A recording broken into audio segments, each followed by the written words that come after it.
Rain wrapping up this morning, but the weekend holds yet another round. We'll talk about when our next round of rain is expected to return. Caution, slippery when wet. Our Paul Cook and Travis Cummings are tracking road conditions across our region as you get ready to head out the door.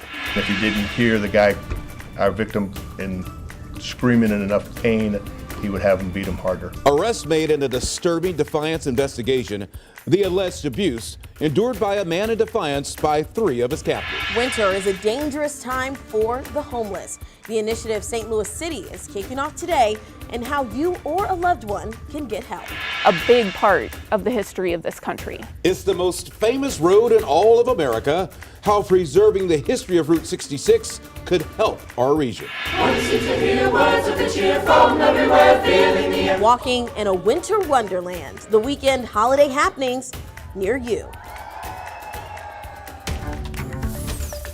This is Today in St. Louis, focused on you. Overnight, some much needed rain returned to our region for the first time in a while. While it helps our drought conditions, slick roads, though, can lead to accidents and, of course, traffic jams. Good morning, everybody. It is Friday, December the 1st. I'm Randy Knott. And I'm Sydney Starworth. I'm in for Michelle Lee this morning. Thanks for waking up with us.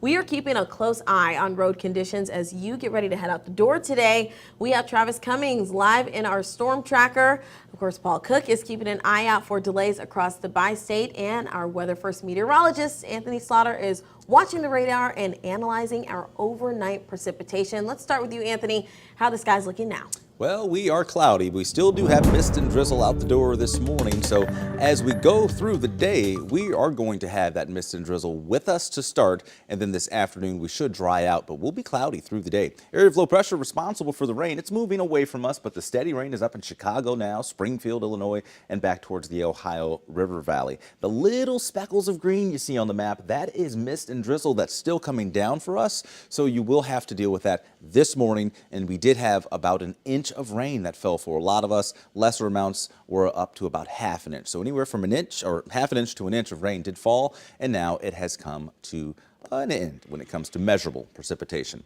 The mist and drizzle, that's still out there this morning. So with that being said, let's talk to Paul Cook and track our traffic this morning. Paul? All right, thank you, Anthony. For me, it's one of those mornings you kind of look outside, you're like, I don't want to, I'm going to Netflix it all day here. Well, we have some news that won't make it so bad. As Anthony was saying, it's not going to be terrible out there as far as visibility goes. The conditions on the road, though, that's a different story. We are definitely wet. This was out by CBC, and we only see one blue icon out there, which would mean a stall in the road, 40 going eastbound. It's not causing a delay, but look at all the green, the normal speeds out there. And have you tried the 5 on Your Side app? That can really help you as well when you're driving. Well, just don't touch it because that's a hands-free law. We'll talk more about construction coming up, but our Travis Cummings is getting firsthand. He is getting a firsthand look at the road conditions from our storm tracker. How's it looking out there right now, Travis?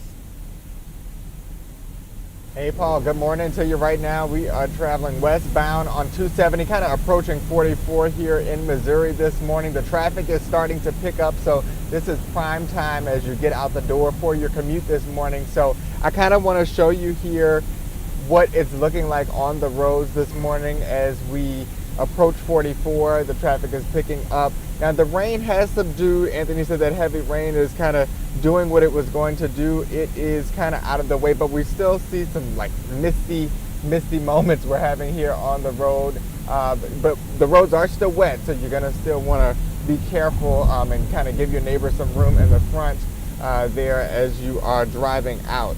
Now, as the rain hit our area last night, things were a little bit different. It did cause several crashes. I want to show you one of them from our MoDOT camera. This happened around 10 last night in the Central West End. At least 2 people were hurt in this accident along westbound I-64 near Boyle Avenue. Now, this is what we're trying to avoid this morning as we have several people pack the roads for their morning commutes.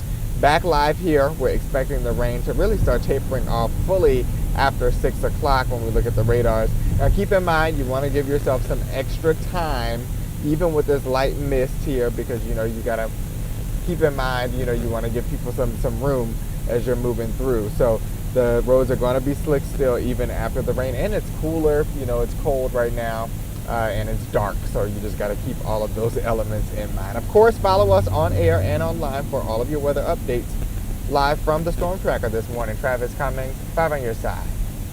Thank you, Travis. Let's get into what's happening today. Just hours from now, the St. Louis Board of Aldermen will take a final vote on a bill freezing property taxes for some seniors in the city. Nearly 7,000 residents, 62 and older, would qualify for this. Those who apply with the city assessor's office could save between $50 to $100 a year. This morning's meeting is going to start at 10 o'clock.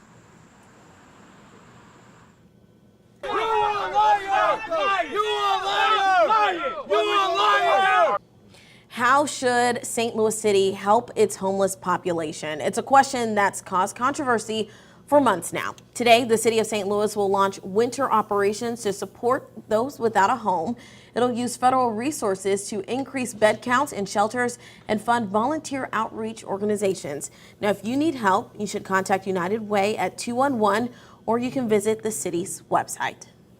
Right now, 3 men are behind bars in St. Charles County after being arrested on a variety of charges, including assault and forced trafficking. Police told 5 on your side they were tipped off after a concerned citizen saw the victim at a restaurant in an anxious state. Now, our Holden Kawicki is joining us live in the newsroom with more on all of these disturbing allegations. Holden. Well, Sydney, running the victim in this case is a 20-year-old man. He's currently hospitalized with numerous broken bones in his hands, his fingers, toes. He has broken ribs and a broken nose. But he told investigators he didn't come forward over threats that his family in India would be harmed. The 20-year-old told police he was brought to St. Charles County on a student visa, but instead he endured daily beatings and was forced to do morning and evening chores.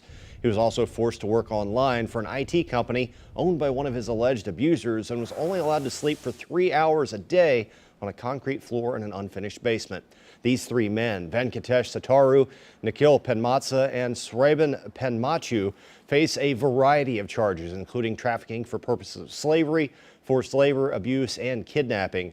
All 3 are being held without bond over fears that they could flee the country.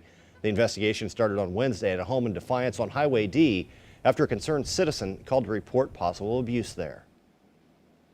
They beat him with their fist, they stomped on him, they kicked him, they beat him with a electrical wiring that they had put together in order to beat him. They beat him with PVC pipes. They forced him to sleep in the basement, of unfinished basement. They starved him. Since coming to the United States, the victim told investigators he had lost more than 30 pounds. He also told investigators he endured beatings in 3 homes in Defiance, Garden Prairie, and O'Fallon, Missouri. They were all owned by one of the alleged abusers. Rennie? Thank you, Holden. Neighbors in Defiance are reacting to this troubling case. One of the homes on Highway D is down the street from the Double D gas station. The clerk there says in the past week the victim came inside the store a couple of times and talked about the abuse. That he was being beaten and no one was allowed to say anything, otherwise they would kill his parents in India. Yeah, I think it's crazy because I would never think anything like that would happen out here. The clerk says his coworker did not take the man seriously because he thought it was a prank. We will continue to follow this story as the investigation continues to unfold. When we're not on the air, you can access updates through the 5 on Your Side app and on KSDK.com.